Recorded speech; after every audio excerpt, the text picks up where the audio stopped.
Hi friends, welcome back to my channel. It's me Deepika official. ఈరోజు మనం చూడబోతున్నాం నోరూరించే గులాబ్ జామున్. ఇది చేయడం చాలా ఈజీ అండి. రండి ప్రాసెస్ చూసేద్దాం. ఇక్కడ నేను ఇన్స్టెంట్ ఆశీర్వాద్ మిక్స్ తీసుకుంటున్నాను. ఇది నాకు కంప్లీట్గా 1 కప్ అనేది వచ్చింది మెజర్మెంట్.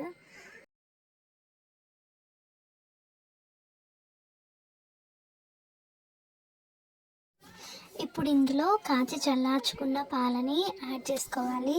అండ్ అలానే కొంచెం నెయ్యిని కూడా యాడ్ చేసుకోవాలి. ఫ్లేవర్ అనేది బాగుంటుంది. సో ఇప్పుడు ఈ 2 యాడ్ చేసుకున్న తర్వాత కొంచెం వాటర్ అనేది యాడ్ చేసుకుని సెమీ సాఫ్ట్గా పిండి అనేది మిక్స్ చేసుకోవాలి. ఎక్కువ ప్రెస్ చేయకుండా లైట్గా వీడియోలో చూపిస్తున్నట్టుగా ఫింగర్స్ తోటి స్మూత్గా మిక్స్ చేసుకుంటూ కలుపుకోవాలి.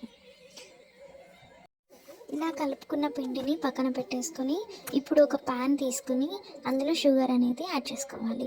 సో నేను 1 కప్ ఆఫ్ పిండి తీసుకున్నాను కాబట్టి ఇక్కడ 2 కప్స్ ఆఫ్ షుగర్ అనేది తీసుకుంటున్నాను. ఇఫ్ ఇన్ కేస్ మీరు తక్కువ షుగర్ తినేవాళ్ళు అయితే 1.5 కప్ ఆర్ 1 కప్ తీసుకోండి. 2 కప్స్ ఆఫ్ షుగర్ కోసం నేను 2 కప్స్ ఆఫ్ వాటర్ అనేది ఇక్కడ యాడ్ చేస్తున్నాను.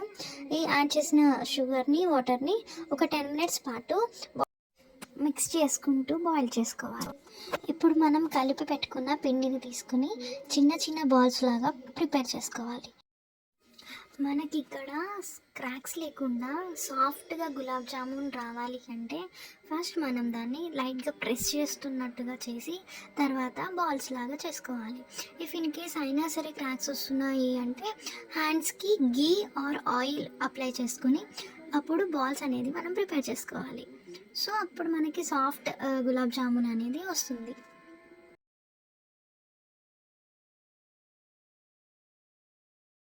ఇక్కడ మన పాకం అనేది థిక్ కన్సిస్టెన్సీ వచ్చేంత వరకు బాయిల్ చేసుకోవాలి.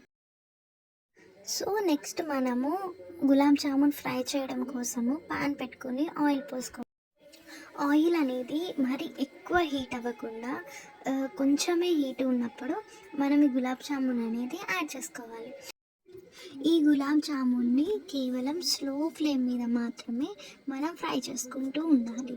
ఫస్ట్ వేయంగానే గరిటె పెట్టి మిక్స్ చేసేయకుండా కొద్దిగా సేపు వాటిని వదిలేసి కొంచెం బ్రౌన్ షేడ్ వచ్చిన తర్వాత మనం గరిటె పెట్టుకుని వాటిని ఫ్రై చేసుకోవాలి.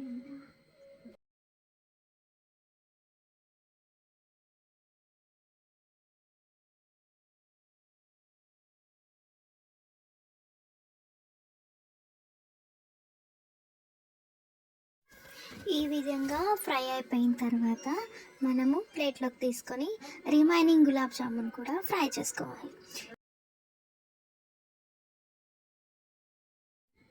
ఇక్కడ 2-3 యాలకులు అనేది తీసుకొని దాన్ని పౌడర్ లాగా దంచుకోండి. అండ్ ఆ పౌడర్ని ఇక్కడ మనం ప్రిపేర్ చేసుకుని పెట్టుకున్న పాకంలో అనేది యాడ్ చేసుకోండి.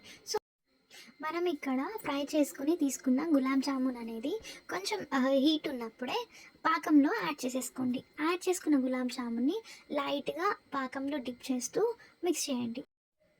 దీన్ని మొత్తము 1 అవర్ పాటు పక్కన పెట్టేసేయండి. 1 అవర్ తర్వాత ఓపెన్ చేసి చూస్తే మనకి గులాబ్ జామున్ అనేది పాకం పట్టుకొని చూడడానికి జ్యూసీగా ఎమ్మీగా కనిపిస్తాయి అన్నమాట.